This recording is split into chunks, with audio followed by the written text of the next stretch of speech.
ایک مرتبہ سورہ 3 مرتبہ سورہ اخلاص کی تلاوت فرما کر مرحومہ و مغفورہ ملکہ بانو بنت محمد طاہر کو اشارہ کریں۔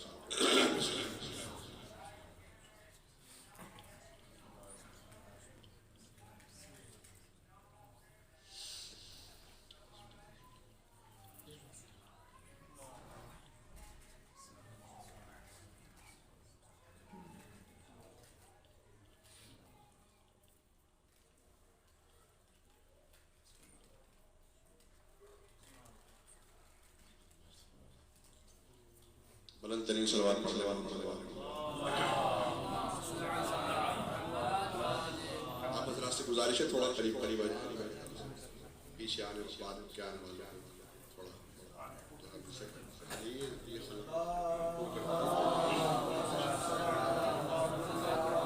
بڑی مہربانی تشریف لیں۔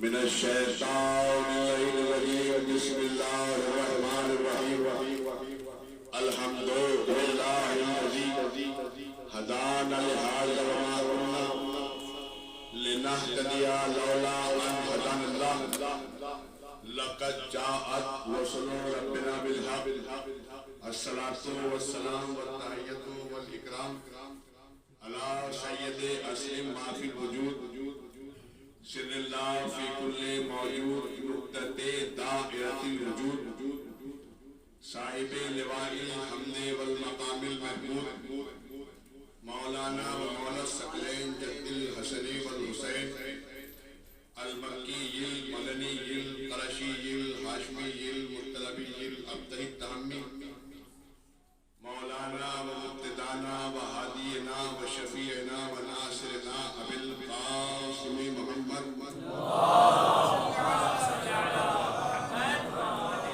وآل بیتہ الطیبین الطاہرین المعصومین المظلومین المنتخبین المنتجبین الذین عذب اللہ عنہم الرجس وطہرہم تطہیرا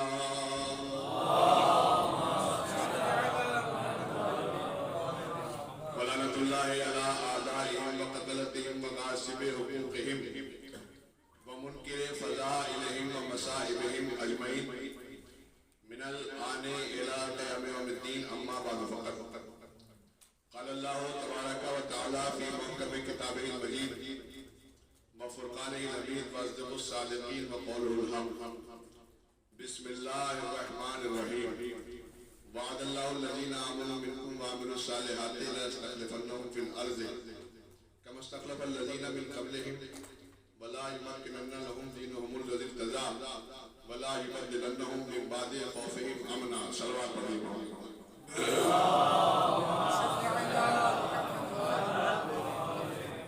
معزز سامعین اکرام، حضرات مظلوم کربلا اور ماتمداران حسین علیہ السلام، خصوصاً علماء اکرام جو یہاں پہ تشریف فرما ہے، ظاہر سی بات ہے اس منبر کے حوالے سے پہلی مرتبہ آپ حضرات کی خدمت میں یہ خدمت انجام دینے کا شرف حاصل کر رہا ہوں۔ ظاہر سی بات ہے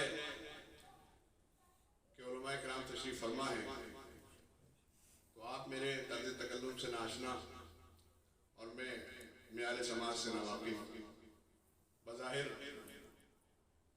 اس منبر کے حوالے سے جو کچھ بچ بیانی ہے، امید کرتا ہوں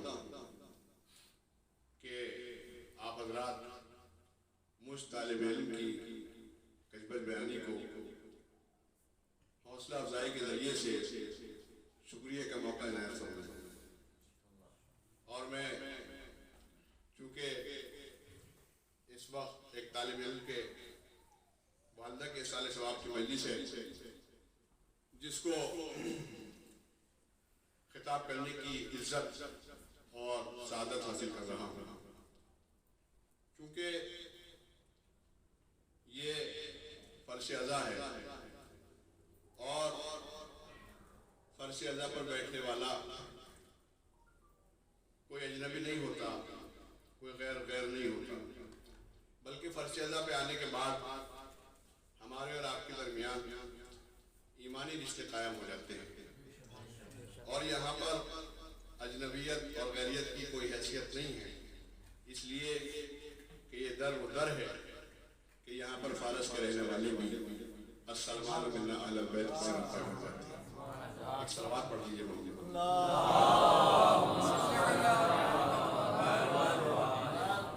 ظاہر سی بات ہے، بڑی چھوٹی سی گفتگو ہے اور بڑا مختصر سا بیان ہے، تو چونکہ یہ اس وقت کی گفتگو ایک اصالہ ثواب کی گفتگو ہے،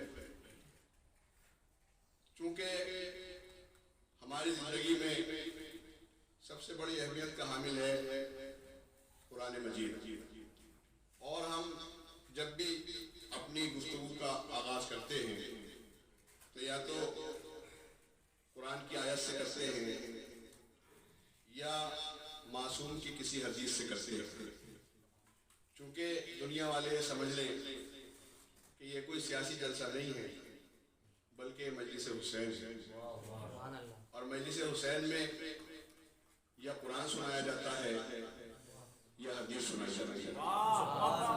علم و زبان، تہذیب و ثقافت، مذہب و معاشرت، صنعت و تجارت، سائنس و ادب، تاریخ و جغرافیہ اور اقتصادیات پر مشتمل ایک نایاب گوہر سمت آسمانی سے چلا، قلب پیغمبر کا سہارا لیتے ہوئے روئے زمین پر نازل ہوا، جس کو عالم انسانیت قرآن مجید کے نام سے یاد کیا جاتا ہے۔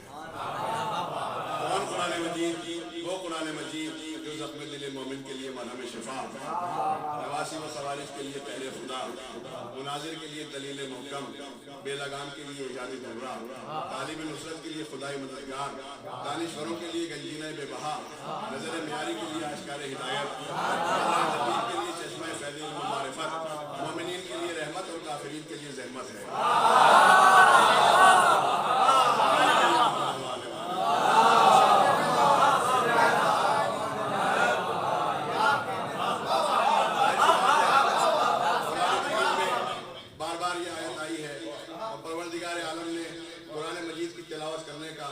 چونکہ دنیا کا ہر مسلمان قرآن کو پڑھتا ہے، قرآن کی تلاوت کرتا ہے، مگر پروردگار عالم نے کہیں یہ نہیں کہا کہ آپ جلدی جلدی قرآن پڑھیں، بلکہ قرآن مجید میں خود ہی آیت آئی ہے کہ آپ قرآن کو پڑھیں تو ٹھہر ٹھہر کے پڑھیں، آہستہ آہستہ پڑھیں، قرآن میں غور کریں، تدبر کریں، تفکر کریں۔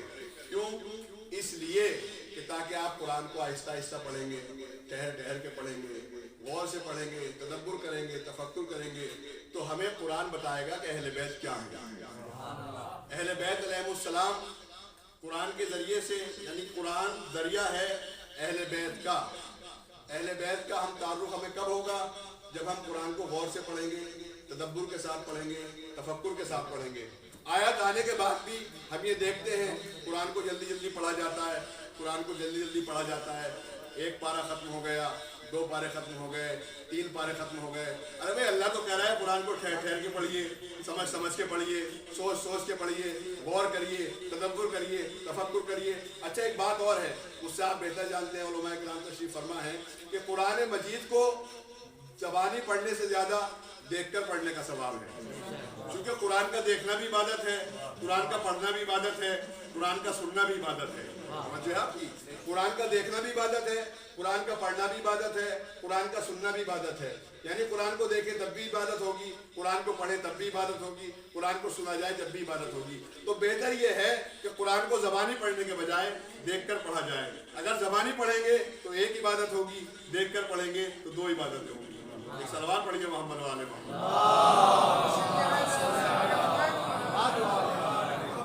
مگر پھر بھی لوگ قرآن کو جلدی جلدی پڑھتے چلے جا رہے ہیں، قرآن کو بنا دیکھے پڑھتے چلے جا رہے ہیں۔ بس تو چل میں آیا، ایک پارہ ختم ہو گیا۔ ابھی آنے والا ہے زمانہ، رمضان کا زمانہ، اس میں لوگ دھمکیاں دیتے ہیں، لیجیے ہم نے 1 قرآن ختم کر دیا، 2 قرآن ختم کر دیے، 3 قرآن ختم کر دیے، 4 قرآن ختم کر دیے۔ جلدی جلدی لوگ قرآن پڑھتے ہیں۔ جانتے ہیں لوگ جلدی جلدی قرآن کیوں پڑھتے ہیں؟ کہ قرآن میں علی نظر نہ آ جائے۔ صلوات پڑھیے محمد والے محمد۔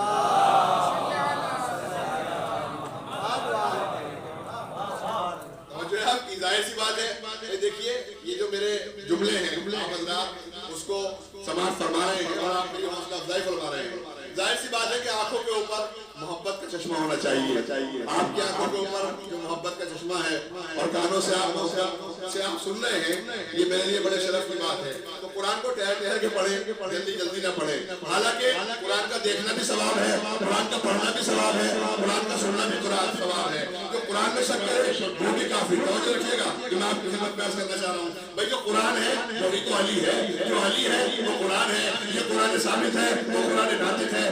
جو قرآن کا نظریہ ہے وہ علی کا نظریہ ہے. جو قرآن کے اصول ہیں وہ علی کے اصول ہیں. ذرا توجہ فرمائیں, قرآن کا دیکھنا بھی ثواب ہے, علی کا دیکھنا بھی ثواب ہے. قرآن کا سننا بھی ثواب ہے, علی کا ذکر کرنا بھی ثواب ہے, علی کا ذکر سننا بھی ثواب ہے. قرآن کی تلاوت بھی ثواب ہے, علی کے چہرے کو دیکھنا بھی عبادت ہے. جو قرآن ہے وہ علی ہے, جو علی ہے وہ قرآن ہے. قرآن بھی طیب, علی بھی طیب. قرآن بھی طاہر, علی بھی طاہر. قرآن بھی معصوم, علی بھی معصوم. قرآن بھی معجزہ, علی بھی معجزہ. قرآن بھی رہبر, علی بھی رہبر. قرآن بھی ہادی, علی بھی ہادی. تو جو قرآن کو نہ مانے اس پہ بھی لعنت, جو علی کو نہ مانے اس پہ بھی لعنت. صلوات پڑھیے محمد وآل محمد. حیدری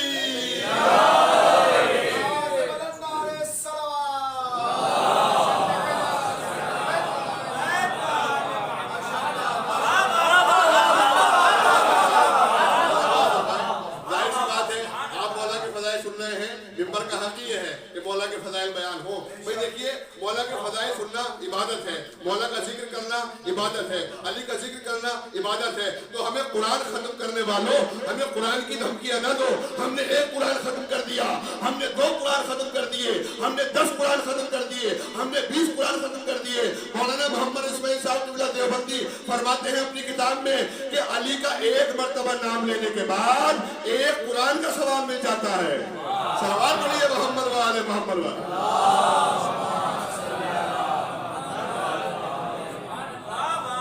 تمہارے 10 قرآن پر ہماری 1 مجلس بھاری ہے. توجہ ہے اپنی.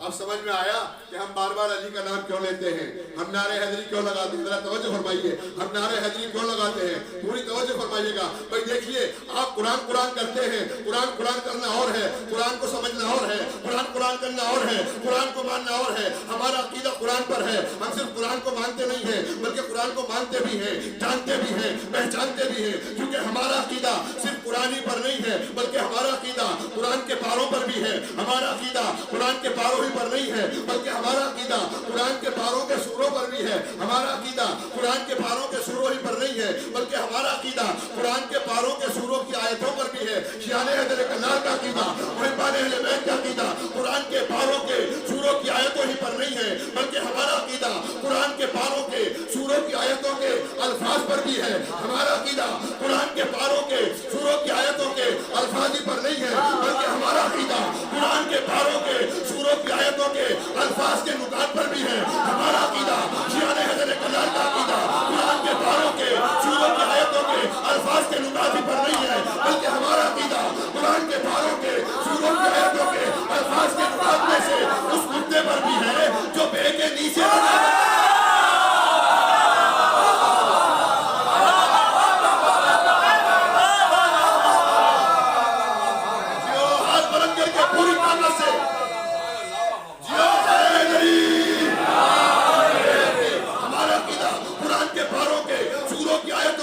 الفاظ کے نقاط میں سے اس نقاط پر بھی ہے جو بے کے نیچے لگا ہوتا ہے. جس نقطے کے لیے مولا کائنات نے ارشاد فرمایا انا نقطۃ التی تحت الباء, میں وہ نقطہ ہوں جو بے کے نیچے لگا ہوتا ہے. کسی میں طاقت ہے بے کے نیچے کا نقطہ ہٹا کے دکھائے. اگر نقطہ ہٹ جائے گا تو بے نہیں بنتی, بے نہیں بنے گی تو بسم اللہ شروع نہیں ہوتی, بسم اللہ نہیں ہوتی, سورہ حمد نہیں ہوگا, سورہ حمد نہیں ہوگا. 5 وقت کی نماز میں انسان پر واجب ہے دوسرا سورہ بدل سکتا ہے مگر سورہ حمد کو بدل نہیں سکتا. سورہ حمد کی بقا ہے بسم اللہ سے, بسم اللہ کی بقا ہے بے سے, اور بے کی بقا ہے نقطے سے, اور نقطہ ہے علی. سلام پڑھیے نا محمد والے محمد.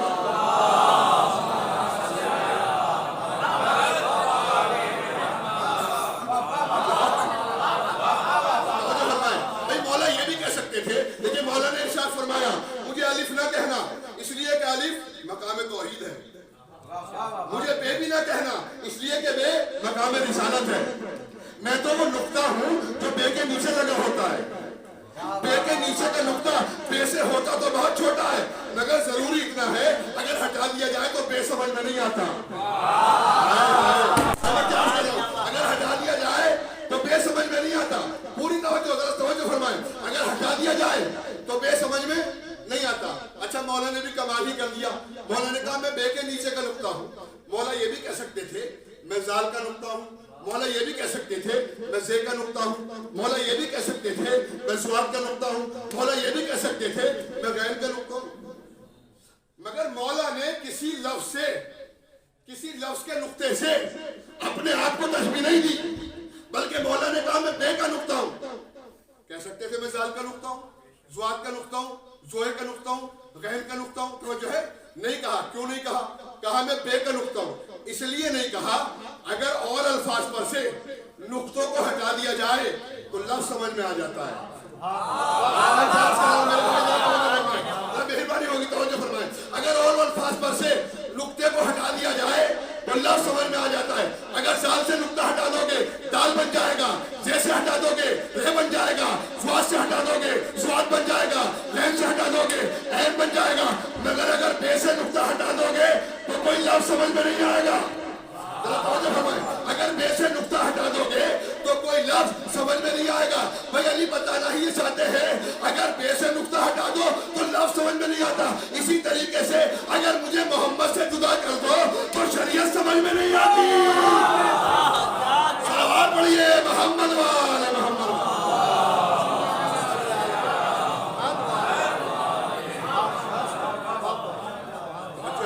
ایک مخالف علی اپنے دور کا بادشاہ علی کا دشمن نعرہ لگا کے ساستوں مفتیوں کو جمع کرنے کے بعد دربار میں اعلان لگا رہا تھا وہ اسلام لاؤ جس میں علی نہ ہو, وہ شریعت بتاؤ جس میں علی نہ ہو, وہ دین بتاؤ جس میں علی نہ ہو. ایک چائے بنانے والا ہوٹل پہ چائے بنا رہا تھا.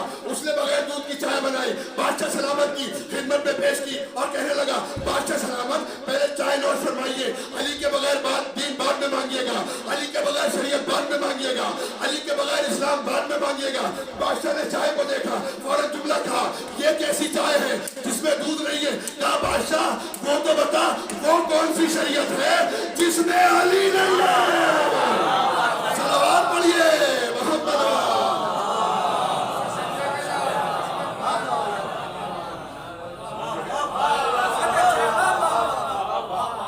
علی کے بغیر کوئی شریعت نہیں ہے, علی کے بغیر کوئی اسلام نہیں ہے, علی کے بغیر کوئی دین نہیں ہے. اگر علی کو مانتے ہو تو شریعت کو مانتے ہو, علی کو مانتے ہو تو دین کو مانتے ہو, علی کو مانتے ہو تو اسلام کو مانتے ہو. ذرا توجہ فرمائیں. چونکہ محبت اہل بیت اور محبت علی قرآن میں ایسے ہی تھوڑی آیت نازل ہوئی ہے, آیہ مودت جس میں ارشاد ہوا بسم اللہ الرحمن الرحیم قل لا اسألکم علیہ اجرا الا المودۃ فی القربى. میرے حبیب ان لوگوں سے کہہ دو کہ میں اپنی محبت کا کچھ نہیں چاہتا, اپنی رسالت کا کچھ نہیں چاہتا سوائے اس کے کہ میرے اقربا سے محبت کرو. یہ جملہ اپنے آپ میں بہت بڑا جملہ ہے. ذرا توجہ فرمائیں. چونکہ رسول اسلام نے کچھ نہیں مانگا. رسول اسلام کو تمہاری نماز کی ضرورت نہیں ہے, ہمارے روزوں کی ضرورت نہیں ہے. ضرورت ہے تو محبت اہل بیت کی. ارے ذرا توجہ فرمائیں. اگر محبت اہل بیت ہے تو سب کچھ ہے. اگر محبت اہل بیت نہیں ہے تو نماز نہیں ہے, اٹھک بیٹھک ہے, روزہ نہیں ہے, فاقہ ہے, حج نہیں ہے, چکر ہے, حاجی نہیں ہے, باجی ہے. صلوات پڑھیے نا محمد والے محمد.